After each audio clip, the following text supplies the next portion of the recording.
It's a pleasure to be here today to be partaking in this important seminar and program to discuss Sufism and a little bit of history and overview of Sufism. And I'd like to thank the Theosophical Society. It's one of my favorite institutions here in this area, particularly in Wheaton. And thanks to John for being so accommodating when I actually approached him about this. I thought that it would be important for the members here and the organization to be able to also put on a substantive program that both provides a theoretical perspective, a historical perspective, and an experiential perspective for what we call Sufism, which is an interesting term that I'll get into. So what I'll do is I'll talk about the historical development of Sufism, how it fits within the fold of Islamic thought, and also some of the doctrines or practices as well. We won't have time to get into a full-blown discussion because sometimes a course of Sufism is taught for an entire semester at the college level. Okay? Why? Because there's so many facets to it. It's a very rich, in-depth topic which consists of a variety of different approaches and thinkers in particular. And you'll note that when you listen to Marcia's presentation, Professor Marcia from Loyola, as well as Sheikh Amin's presentations. So like everything else in religious studies, in particular Islam, when you think you know something about it, it surprises you because you just don't know enough. And we can never know enough. Those of us who teach religious studies, the more we learn, whether it's a historical, theological, legal perspective, we realize that it's a vast ocean of information and knowledge that we're just sort of tapping the surface. So I'm beginning with, of course, Rumi. Everyone knows who Rumi is, right?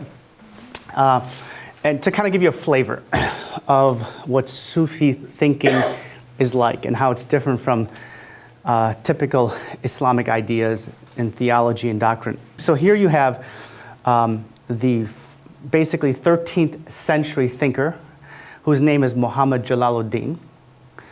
The reason we call him Rumi is because Rumi is a sort of attribute which refers to the place he's from.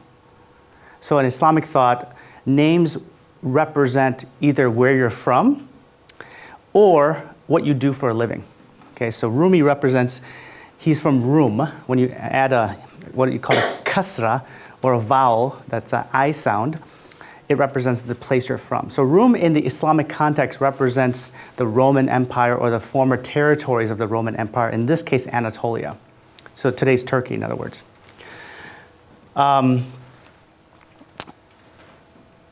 These verses that I put on the screen are the opening verses of his most famous epic poem called the Mathnavi. And last couple of times I was here, I talked about the Mathnavi and the importance of it, both in terms of Islamic mystical poetry and also just general Persian poetry. So we won't get into it in depth, but just kind of give you a flavor so we can start off. So it says here, the opening line says, "Listen to the reed, how it tells a tale complaining of separation." It says, "Ever since I was parted from the reed bed, my lament has caused man and woman deep sorrow. I want a bosom torn by separation so that I may share this pain of longing. Everyone who is away from his origins longs for the time to be united with it." We can take probably 30 minutes to really discuss this. So I'm just kind of going to go really fast and mention, when he's talking about the reed here, it's talking about it's a metaphor for the human condition. The reed is complaining. The reed represents a flute that's often used in North African, Middle Eastern, and Turkish musical traditions, and has a wailing sound. So as Rumi is engaging in his remembrance of God or dhikr, he hears this wailing sound, and to him it's like the sound of a human being, sort of complaining of the human condition. And why is that? It's because the human is separated from who? Separated from God. Okay? As a result of the material condition that they're in. Christianity would say that's because of sin and so forth, which is very similar to Islamic perspective. But it also has an important geographical condition for him. Why? Because he's not from Turkey, right? He's not from Anatolia. He's originally from Central Asia. And he, at a very young age, is removed with his family there. Probably because of the Mongols that were sort of coming in towards Western China and Central Asia and conquering territories. So he had to travel all the way from there. And this is, the 13th century. It's not easy to go from Central Asia to the Middle East and wind up in Anatolia. So he's longing for that moment as well, his childhood, the beautiful Fergana Valley of Afghanistan and Tajikistan with the rivers flowing and the snow melting, creating beautiful grassy areas and fertile grasslands, which he recalls from his childhood. So he's thinking about that. He's thinking about the human condition, and that's where this poetry sort of flows into the sort of rhythmic, panegyric kind of poetry in Persian. Anyway, he's talking about how that has divided human beings in many ways, and he can only explain this to other people in the same condition. So when he says, I want a bosom torn by separation so they may share this pain, in other words, in order for you to really understand his condition, you have to be willing to be empathetic and understand that lament. And then finally, he concludes by saying, everyone who is away from his origins longs for the time to be united with it. That has a theological dimension. In other words, we all, at the end of the day, want to return to God. Or we long for the memories of our past when we were children or at some previous time, both geographically but also in terms of time. So that's the kind of perspective I think that Sufi thinkers really sort of look at when they look at religious ideas. They look at from the psychological, what we call the spiritual dimension, and not simply from the outward. And I'll explain that in just a second. These are some of the sort of topical areas that often you will come across when you discuss Sufism. Sufism has several names in the Arabic language. The most common one is called tasawwuf. And sometimes it's also known as tariqa, in other words, the pathway. Okay? And tariqa has two sort of references, both to the concept of Sufism, but also a particular mystical order, which we'll discuss later. Now, here, this is a breakdown of the sort of Islamic subjects that one comes across when you study these different subjects. So, for example, the most important subject in the Islamic tradition is law.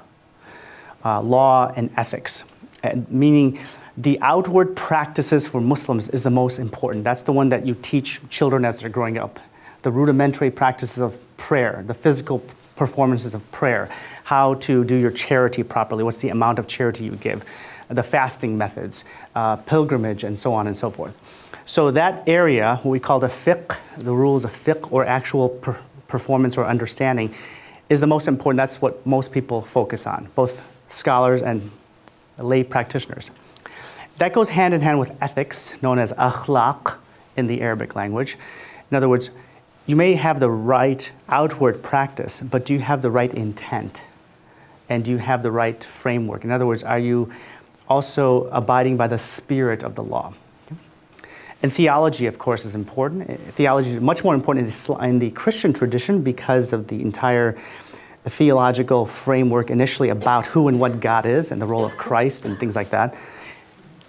Islamic theology is important historically, but not as important as law. And later, Islamic theology develops, well, early actually, about the 7th century. You begin to see ideas discussing, what is a sinner? Can you still be a practicing Muslim if you sin? What is free will? What is the role of God with respect to human conduct and things like that? Who's the right Muslim? What is a practitioner supposed to do? What are the minimum requirements for you to partake in this religion, and so on and so forth? All those kind of are subsumed under the topic of aqidah, which is Islamic theology. Finally, we come to Islamic mysticism, again, which is sometimes known as Sufism or tasawwuf or tariqa. And this begins to develop also very early on in the Islamic period, but it's not formalized as a particular category of instruction or education or sciences. And then it takes off really after the 13th century in the form of what we call guilds, social guilds or orders. Islamic philosophy also played an important role early on, and you'll see some of that when you hear the third presentation today by Sheikh Amin, who talks about Ibn Arabi, who is the great systematizer of Islamic doctrine, philosophy, and tasawwuf into this incredible framework of theosophy. Hence the Theosophical Society here, and Ibn Arabi's great theological work on systematizing Islamic thought, very important. And of course, there's other important thinkers in Islamic philosophy, such as Ibn Sina, known in the West as Avicenna, who really, along with Ibn Rushd or Averroes, took Greek theology, mixed it with Islamic thought, and produced a new way of looking at the world, which affected Christian thinkers in particular, such as Thomas Aquinas, whose teacher actually used Ibn Rushd's commentary of Aristotle to teach Thomas Aquinas theology in the 13th century. Okay, so that's what we're going to do, but we're not going to focus on all these subjects. We're just going to focus on Sufism. So, a lot of terms here I have that I put in a slide, but we're not going to go over them because we don't have time. I think it's important to understand Sufism that you understand a basic worldview of what Islam is about. Okay, so the most important doctrines in the Islamic sort of worldview is really God, or the concept of God, which is defined by the term Tawheed. Tawheed, which literally means to assert one. In other words, to basically assert that God is one. The second most important is the concept of salvation, that after this physical material life that we have, there will be an afterlife. And that what we do here in this life does have consequences for that afterlife. Those two are the sort of twin doctrines by which Muslims live out their lives, but also how thinkers interpret the sources. Those two things, the concept of a God and salvation, come or are understood through two methodologies. Okay? And those methodologies are basically scripture and prophecy. In other words, revelation, scripture consists of various writings, including the Quran, and they are exemplified in human conduct by special characteristics and personalities known as prophets. And for Islam, the teachings of the Prophet Muhammad constitute the most normative practice, albeit other prophets, biblical prophets in Islam are important, such as Moses, Noah, that you've all heard of, and so forth. All of they play an important role in the teachings of these doctrines. The great scholar of the 14th century of North Africa, considered one of the more early sort of social thinkers in the Islamic context, named Ibn Khaldun, and the introduction to his great work defines different subjects within Islamic learning. And with respect to Sufism, he defines Sufism in these different categories. For him, it means constant application to divine worship, complete devotion to God, a sort of rejection of materialism, of splendor of life and luxury, and also an abstinence from physical pleasure, property, egoism, and so forth, and also a sense of solitude or renunciation. Sometimes you'll see the word, or the zuhud in the Arabic context. Now that's his sort of understanding after about 5 centuries of Islamic thought and development. So it's a good sort of framework to sort of understand, I think. And it gives you a flavor. Let me give you a couple other symbolic ways to understand Sufism or Tasawwuf. So if we use a walnut as a symbol or a metaphor, we will say Islam is like a walnut. The whole thing is Islam, a walnut. Okay. By the way, walnuts are very good for you, just for health reasons. The shell of the walnut is the Sharia, or the outward practice of Islam. Okay, the inward, or the kernel, is the tariqah or Sufism. Okay, and the oil, which is kind of invisible, you can't really see it, but you know it exists, is the invisible truth of God. Okay? So that's a nice simple way of sort of looking at religion, any religion really, but Sufi thinkers have used it this way. Or another simplistic way is to look at Sharia is like the bone. This is a skeleton. That's the framework. Or let's say if you're talking about a house, right? You're talking the framework, the wooden framework is the skeleton of the house. It constitutes the bone, the physical structure, the law, if you will. And the inward, the marrow, is Sufism. Okay? Let's go to the sources. Where do the ideas of Sufism and Tasawwuf originate from? There has been quite a bit of literature devoted to this for the past, say, 50 years, particularly in the Western context of European and North American scholarly studies. But most practitioners certainly, and most scholars would say that all come from the direct sources of the Quran, like sources of Islam. The Quran, the scripture, given the various verses, for example, that you find in the Quran. For example, there's a reference to those people who, focus on God and spend the night worshiping and praying and not wasting and not being idle, and they possess an inner heart. What does that mean? So Sufi thinkers would look at this and say, oh, that means this is the kind of framework that we need to have to practice this correctly. Or everything will pass away except the face of thy Lord. What does that mean? What does the face of God refer to? Okay. And finally, the friends of God are those on whom fear does not come, and neither do they grieve. Who are the friends of God?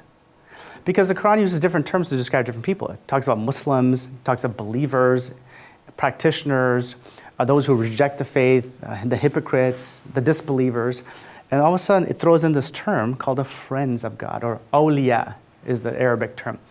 So Sufi theorists and thinkers took these terms, such as awliya, and utilized them to refer to those kinds of people who basically are the intimate beloved of God.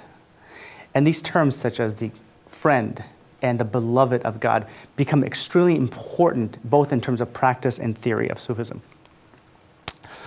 Some other sort of sources are, of course, more stories in the Quran. There's one particularly about Moses, who has a companion, a guy named Khidr, who is a very important figure in the ideas of Sufism. And what's interesting is that this character named Khidr, or Khidr, is the guide for Moses in terms of the journey that Moses undergoes. And he goes through these different stories, and this guy's kind of guiding him. So the idea here is that you need a spiritual guide, that everybody needs a spiritual guide. Hence, the justification for a Sufi sheikh master, who then has a following and students. The Quran also refers to different levels of the soul, the inward soul. So there's a soul that commands you to do evil conduct. There's a soul that then kind of repents and causes you to feel shame and be contrite. And then finally, after you go through that period, there's the soul that allows you to be at peace with yourself. Okay? All the different ideas of what is the inward ability, the spiritual aspect of the human being.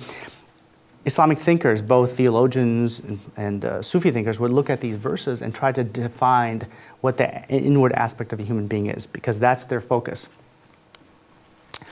Of course, another important source is the life of the Prophet Muhammad.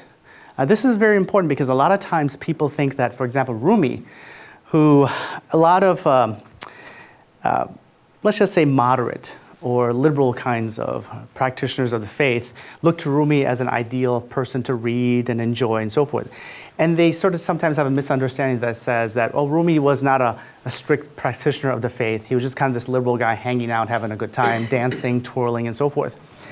But in fact, when you read Rumi's writings, that's not the case. In fact, Rumi is relying on the particular character of the Prophet and his life for his inspiration, which is basically a sense of loving the world, loving the people, and in particular, loving human beings.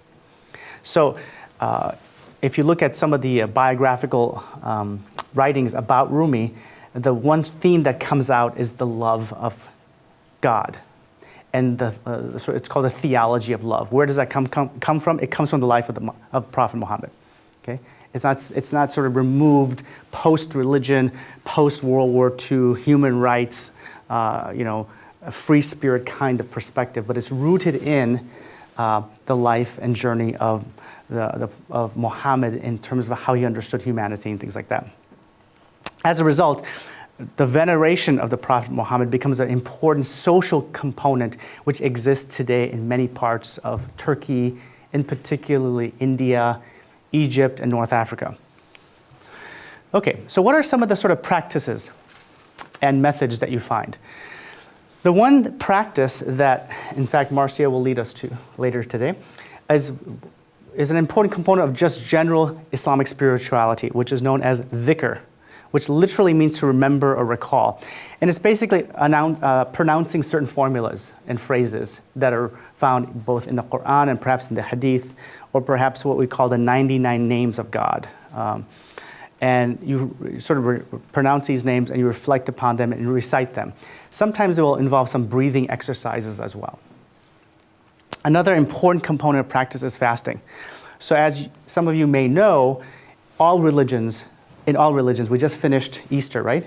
So there's a 40-day fast of Lent, right? So all world religions have some component of fasting or abstention from some kind of material practices like food, sexual relations, or water, and things like that.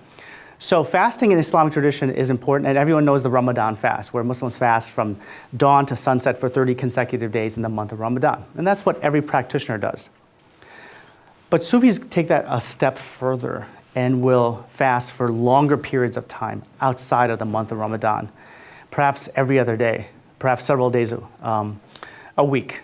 And they'll not only fast from food and water, but might even completely abstain from sexual relations, for example, and things like that. Another interesting thing that develops later on, particularly around Rumi's time in Anatolia, but also in the Indian subcontinent about the same time, maybe even earlier, about the same time, I would say 13th century, is the use of musical instruments to elevate the soul and psychology of the person who's engaging in the dhikr. Okay? So initially, you begin to see percussion instruments called a duff or some tambourines that are used. And then in India, you begin to see a whole sort of what we call qawwali, which is a use of different kinds of musical instruments to socialize the experience of the dhikr that people will engage in.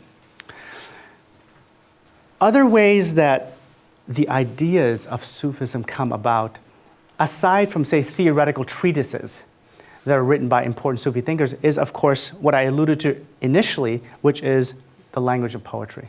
So using poetry to articulate expressions, to articulate certain stories that are rooted in the Quran or the Hadith, just stories that you find in different cultures, whether it was the cultures of Persia, pre-Islam, or the cultures of Indian subcontinent or North Africa. And poetry becomes a very important component of this practice. That's why you'll often find people who may not be highly educated in Islamic lands, meaning they're not formally educated in a profession, and yet the common person can read and really appreciate and memorize poetry because that's sort of part of the spiritual and religious practice you'll see. Other things that you see on a social level are festivals around the Muslim world.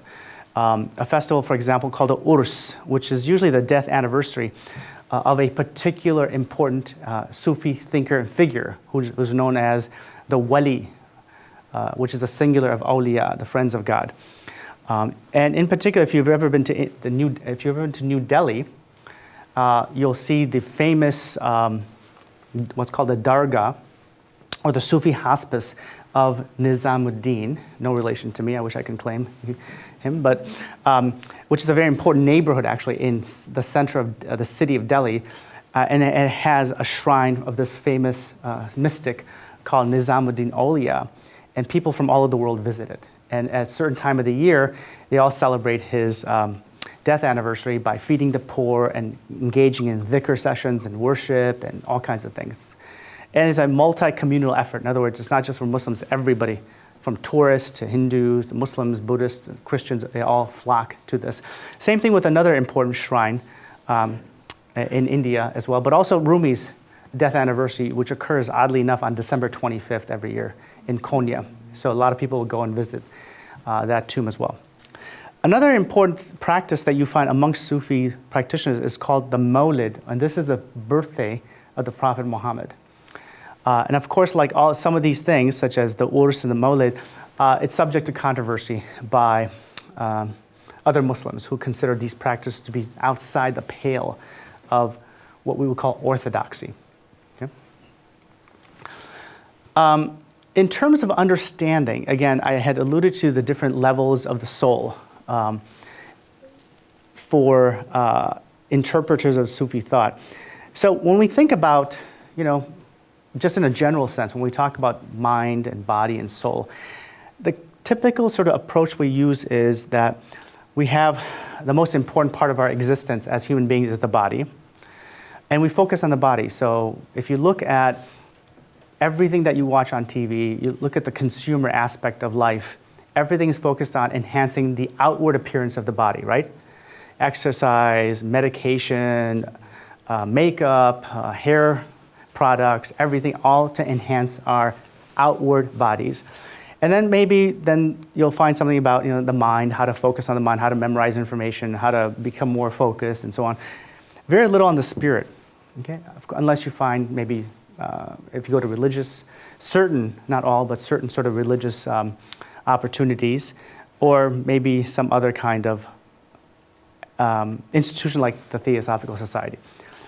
But when it comes to religious practitioners, particularly from the spiritual component and in Islam, and in particular Sufism, it's switched so that the soul and the spirit becomes the most important focus for religious practitioners, inculcating a sense of controlling the soul, particularly the one that leads you to engaging in conduct that is deemed to be inappropriate or sinful. And of course, the mind is not ignored. The aql, or the mind, or the intellect in the Islamic sort of literature, is a very important component of focusing and understanding. And of course, the body is important.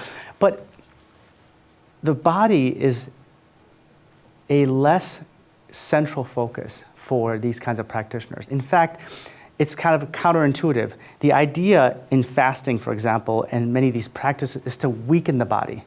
So if you're an athlete, and you want to gain bulk and muscle, or you want to train, or you want to do a marathon, what do? You build up the body, right? You exercise, you bulk it up, you get muscular, and so forth.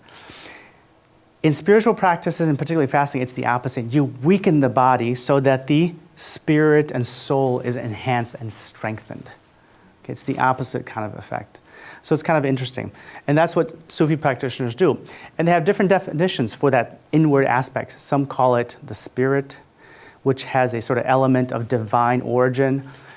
Some people call it the soul or the nafs. The nafs can be described as either the ego, the soul, or the self, just depending on the context. And of course, there's the famous heart, qalb, the heart, right? Are we talking about the physical heart? Are we talking about the spiritual heart? What does that mean? And it's interesting, and I kind of alluded to this already, the different levels of the soul, but here's an important tradition of the Prophet Muhammad that is widely circulated in amongst common Muslims. And it says, indeed in the body there's a piece of flesh. If it is sound or healthy, the whole body is sound or healthy. But if it is corrupt or unhealthy, the whole body is corrupt. And behold, that sort of organ is the heart. Now, again, if you look at this purely literally and physically, then you're thinking about, as long as you maintain a good heart, you won't have a heart attack, you'll be healthy. But in this context, it's talking about a more sort of spiritual heart, an elevated component of human existence. And by treating the heart in the positive way by these methods we talked about, such as the dhikr, such as fasting, abstinence, watching the heart over your thoughts, and all these kinds of things, you can really have a sound heart. Now, we're going to go to doctrines really quick, and there's many different levels of doctrines that Sufi theorists and thinkers talk about. But we'll just talk about 4 of the most common ones you'll find in most treatises.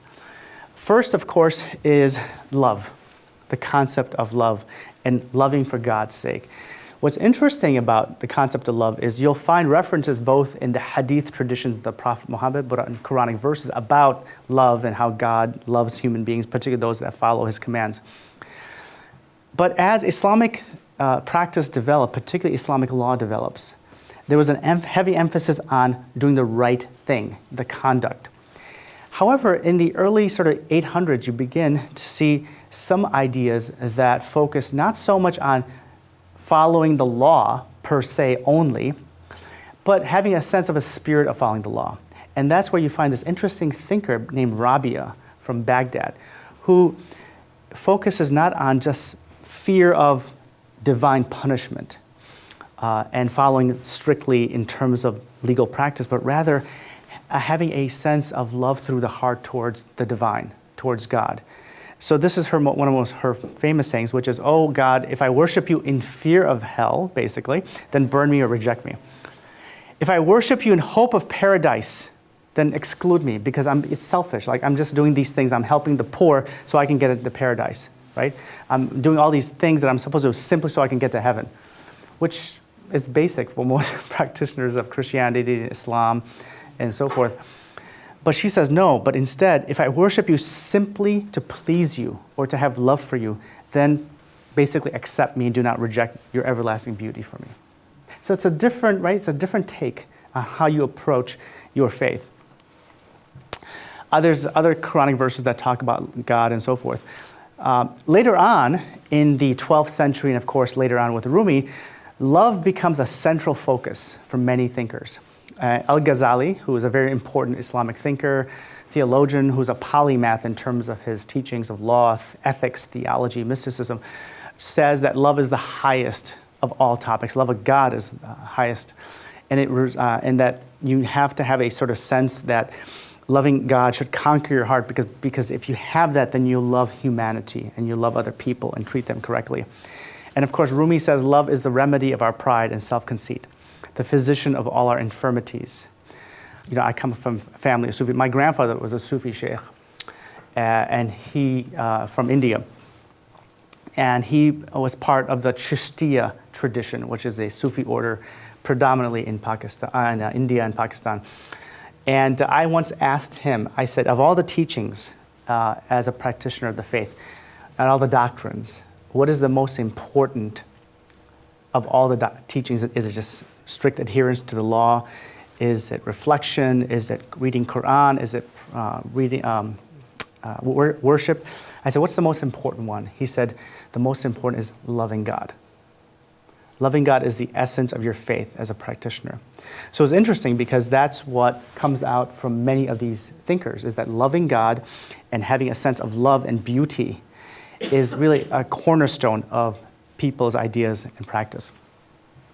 A second important doctrine is called ma'arifah, which is basically having a sense that, a sort of sense of knowledge of God, which is that you not only recognize that God is this personal God who rules the universe, but that you see God in everything that you do.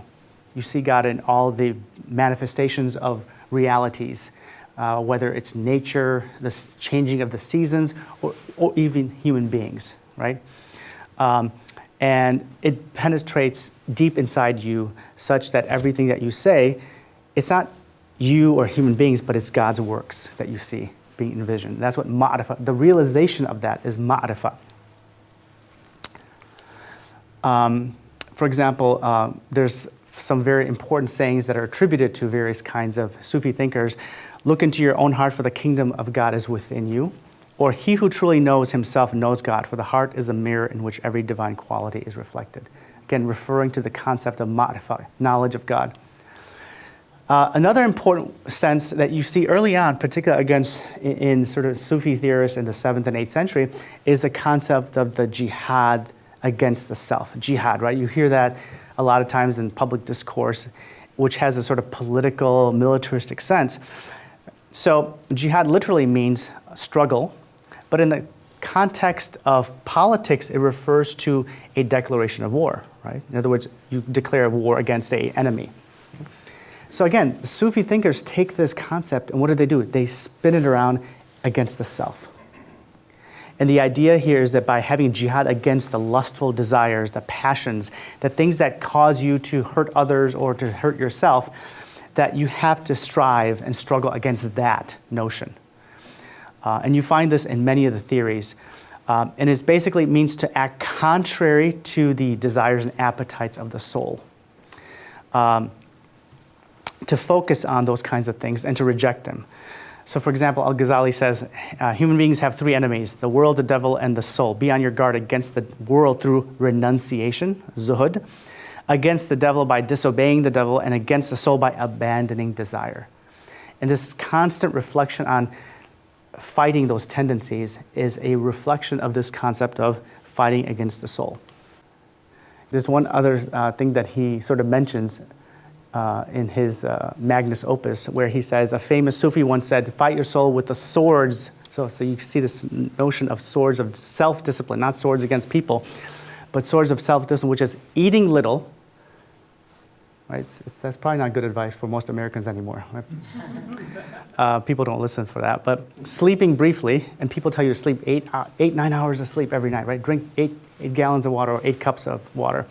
Speaking only when necessary. Now, with social media, that becomes very difficult. And tolerating all the wrongs done to you by men. The problem with that is that as a lawyer, we promote litigation all the time, right? So the minute you're been wronged, what do? You file suit, right? We're a very litigious society. So these kinds of ideas are sort of counterintuitive to our American experience.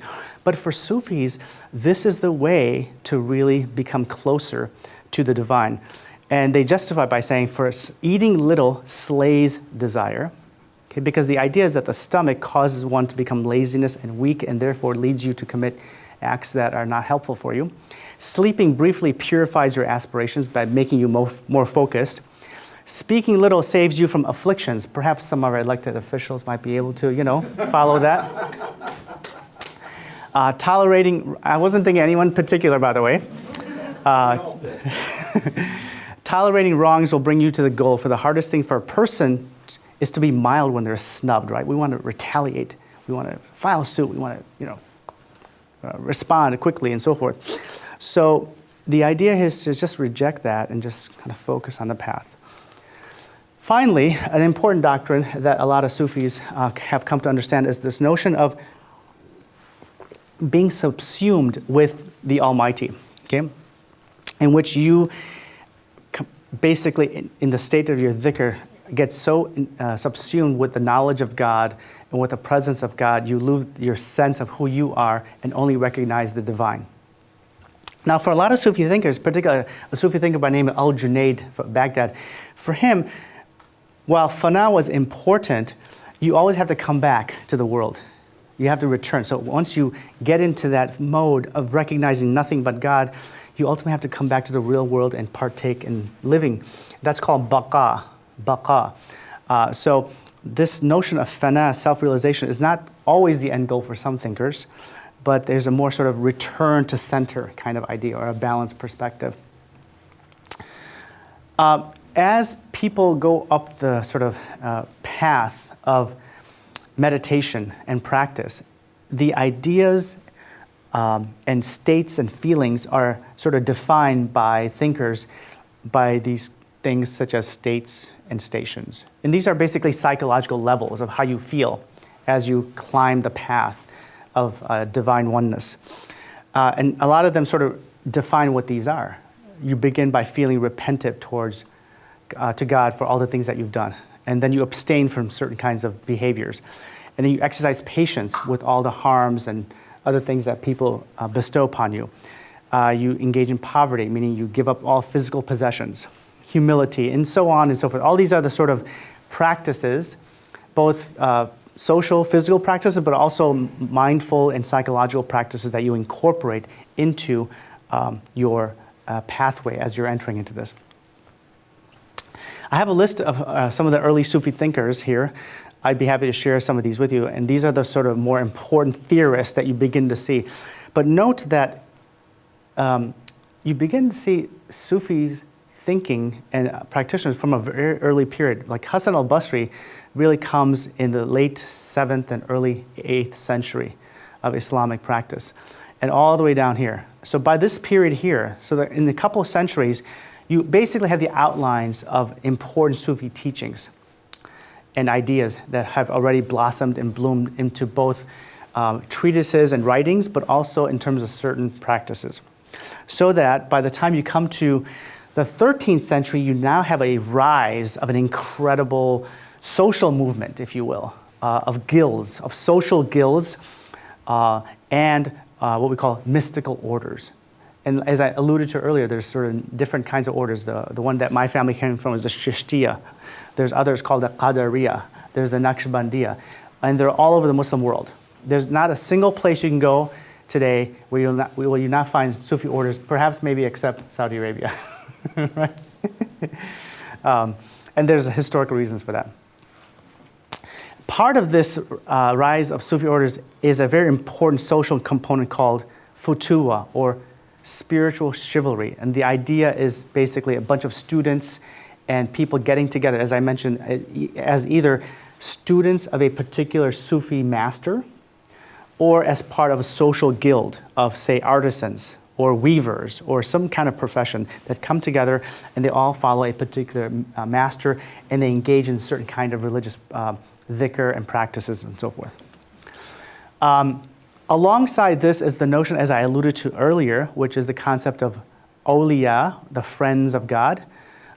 In religious studies, this is sometimes defined as sainthood. Sainthood. So in Islam, you do have this concept of saints, which is similar to Catholicism, but not exactly. Sometimes that's defined by the term wali. And this saint or this Sufi sheikh not only teaches religion and so forth, but they have certain social practices. And that's why we have this concept called the cult of saints. The cult of saints, which means that this particular practitioner is a sort of mediator between the divine and the rest of the world. And in many of the Sufi writings, they attribute certain miracles to this person and an incredible sort of richness of piety, of character, and also that their teachings are sort of followed. And then when they die, you have this urs, or this sort of celebration and so forth. And some even will go as far as saying that this person's effects upon their students and upon their followers is still existing after they die. Okay?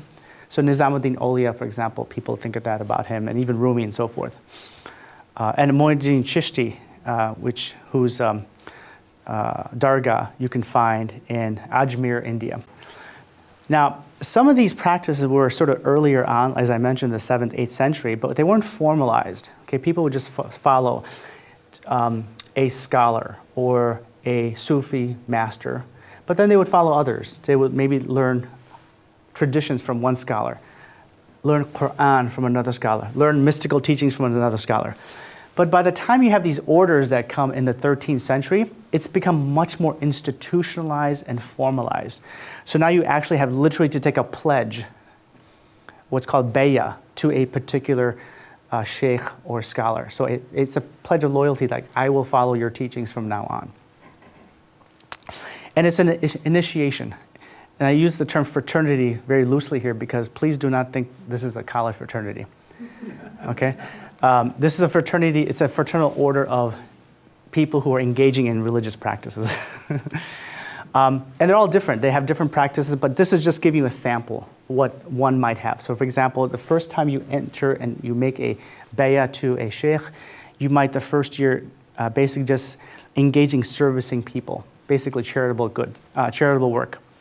The next year, maybe you're focusing more on following certain religious prescriptions of worship. And then the third year, you may be focusing much more over your own spiritual development with the sheikh guiding you, about your feelings, about your dreams, about, how your desires are, where are they taking you? Like, should I get married? Should I take this job? Should I study this profession as opposed to that? I get angry, and how do I overcome that anger? I get frustrated, and and so the sheikh will watch over you, observe you, and give you instructions, and so forth. And then, of course, there's certain cultural components to this in terms of how people wear certain kinds of clothes that sort of serves as a marker that you belong to this group versus that group. It could be colors, it could be different kinds of things that you'll find in the Muslim world. There are different religious physical institutions that you find in the Muslim world, right? So everyone knows what a mosque is or a masjid. There's also a madrasa, which is where the typical education occurs of a student who's going to become a scholar. Sometimes it's called a school of law. And finally, in the Sufi context, there's the khanaqah. And this is where a lot of the mystical orders will physically come together. And this is where many of the religious practices will occur. It could serve as a center for charity, where people feed the poor. It could be a center for education, where you learn Islamic principles and religious literature. And it could be where you come for meditative retreats and so forth. And that's where these occur. And you can find these all over the Muslim world. And there's actually one in the East Coast, I think it's in Pennsylvania, the Baha Muhyiddin's Hospice Hanukkah as well. And in a sense, this place here serves kind of like a Hanukkah in the sense that it's a place where people come together and meditate and discuss spirituality, so forth. Some of the practical aspects, as I mentioned, that has cultural aspects is you do the initiation, you may have a cloak that you get. Once you've sort of served with your Sufi master and you've sort of abided by their teachings and learned their teachings, you may even get a certificate called an ijaza, which is very similar to the one that you get when you become a Islamic scholar of hadith and Quran and other sort of religious studies. And that certificate or ijaza identifies you as a legitimate follower of that particular Sufi teachings and order. And I'll conclude with Ghazali and Rumi. The reason Al-Ghazali, Abu Hamid Al-Ghazali is important is because often scholars have considered him to be somebody who effectively sort of normalized Sufism within mainstream Islam. There's a little scholarly debate about that issue. And the reason this is important is because many of the Sufi practices came under tremendous criticism by other religious scholars, particularly the more sort of hadith-oriented or orthodox scholars, because they felt that some of the practices were getting out of hand, whereby people were engaging in dancing or saying utterances, Sufi utterances that were deemed to be heretical. And then Ghazali comes by, and Ghazali is the head of a very famous religious institution in Baghdad called the Nizamiya Academy, or Madrasa. And he's the sort of head of he's the rector of the legal department there. And his first sort of foray into his studies was he was one of the most important interpreters of theology and law and philosophy. So he wrote treatises on all these subjects. Then at the end of his year, at the sort of end of his career, what does he do? He's like the leading lecturer, the professor of this institution. And then he has a sort of spiritual breakdown. He attends his lectures one day, and all of a sudden, he can't speak. He gets frozen, and then he takes some time off. And he talks to some of his own shaykhs and leaders, thinkers, and he concludes that the reason he's having this psychological breakdown is because he is doing all these things for material gain and reputation. Being the head of this massive institution, like being the head of a Harvard, like you're the dean of Harvard Law School, for example. And you're there not for the sake of God, not for the sake of teaching, not for the sake of spirituality, but for fame and wealth. Because he was working under the aegis of the newly established Seljuk Empire based in Iran, in Baghdad. And he had tremendous reputation and wealth, and he abandoned all that. So again, we see this constant theme of important religious thinkers abandoning the world. So what does he do? He basically gives up everything, sells up everything, leaves his family, leaves everybody, and he becomes a wandering dervish for 10 years. He goes to the pilgrimage in Mecca and Medina, and then goes to Jerusalem, where he begins in the Jerusalem period to write his magnus opus called the Ihya Ulumuddin, or the Revival of the Religious Sciences. And it is this work of 40 volumes where he takes all the outward practices of Islam, the worship, the charity, the fasting, and applies a spiritual dimension to them by focusing on the inward qualities, the spiritual qualities of all these outward practices, whether it's marriage, selling, and all these other outward practices that people do. And that work solidifies Ghazali to be one of the most important thinkers in the Sunni tradition, and also to be one of the leading sort of heirs to the Sufi religious tradition and mystical teachings. That's what the book that I hear is right here, the Revival of the Religious Sciences. You can find this now. It's been translated into, many volumes have been translated into English now. I don't think there's a complete 40-volume set yet that's yet been produced. But they're, I'm sure, working on it. For him, it's not simply that you adhere to the letter of the law and engage in spirituality. For him, the essence of a person is reforming the character. In other words, becoming a better person, if you will. And how do we do that? Well, you first have to figure out if you got a problem. How do we know we have a problem? Most of us don't, right? We kind of live our lives thinking, we're fine, no problems, we're cool. And then some people are even beyond that and say, we're the best. I'm so perfect, I'm so good, I have no problems. Everybody else is a problem, not me. Well, in traditional Islamic societies, you are fortunate if you can go to a shaykh or a doctor of the heart and ask them, if you're experienced with them, hey, what do you see are my faults, if you will? And they'll help you. So he says, go to that person first and foremost, because they're like they're like a psychologist. They can actually answer that question for you. But if you don't have that, he says, then go to a friend, a really good friend who's a good person, ask them, because they'll be honest with you. And then he says, interestingly enough, listen to the statements of an enemy. Why? Why would he listen to the statements? Because sometimes your opponent or adversary, they may say something about you that's actually accurate, where a friend of yours or a family member may be more hesitant because they don't want to embarrass you, they don't want to hurt your feelings, but the enemy is like, well, you are a jerk, So, and then finally, be observant of other people's characters. And if you see them doing things that are inappropriate or wrongful, ask yourself, am I doing those things too? Or I hope I don't do those things. So he's providing you sort of a self-assessment guide, in a sense, to help you analyze this if you don't have that shaykh that could be available. And some of the techniques he promotes is, if you have certain defects, what he would consider defects, such as being avaricious, you want wealth, okay? It's not enough to have a nice, do you remember in the 70s, those of us who are old enough, in the 70s and 80s, we had a nice 3-bedroom ranch house, and that was sufficient, right? We raised 4 or 5 children in that house, 1 car, maybe 2 a station wagon, and that was it. But now we have to have, a 2-level house, we have to have granite countertops. Like, who heard of granite countertops in the 70s, right? Now we have 3 cars, everybody has a smartphone, right?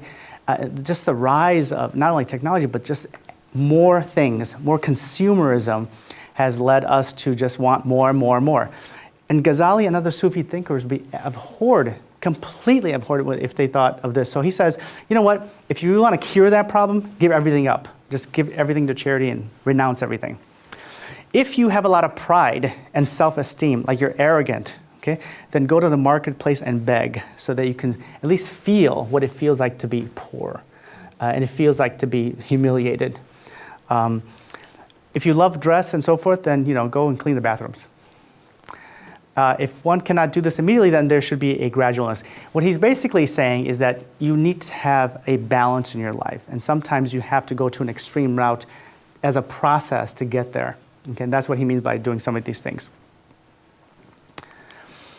Finally, we talked about Rumi, just to conclude, that for those practitioners,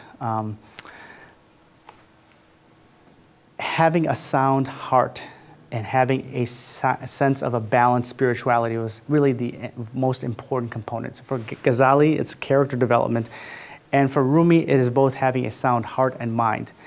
And it's rooted in the writings that he had in the Mathnavi, the epic poem that he has, which basically defines the purpose of his writings, which is the Mathnavi is a path. This is his writing about the Mathnavi, his work. The Mathnavi is a path for those who want to attain the truth and become aware of the secrets of God. It is the essence of the essence of the essence of religion. It is a cure for the sick hearts. Again, we're talking about the spiritual heart, and the purge of sorrows, an expounder of the Quran, divine gifts, and a means of cleansing the sordid dispositions. And this, in a sense, is what this mystical, spiritual aspect of Islam is called, that's called Sufism or Tasawwuf, is all about. We'll get into the sort of mystical aspect with Sheikh Amin, who's going to give it the 3rd presentation on the sort of philosophy of Ibn Arabi. But this kind of gives you an overview of the different doctrines and teaching and practices.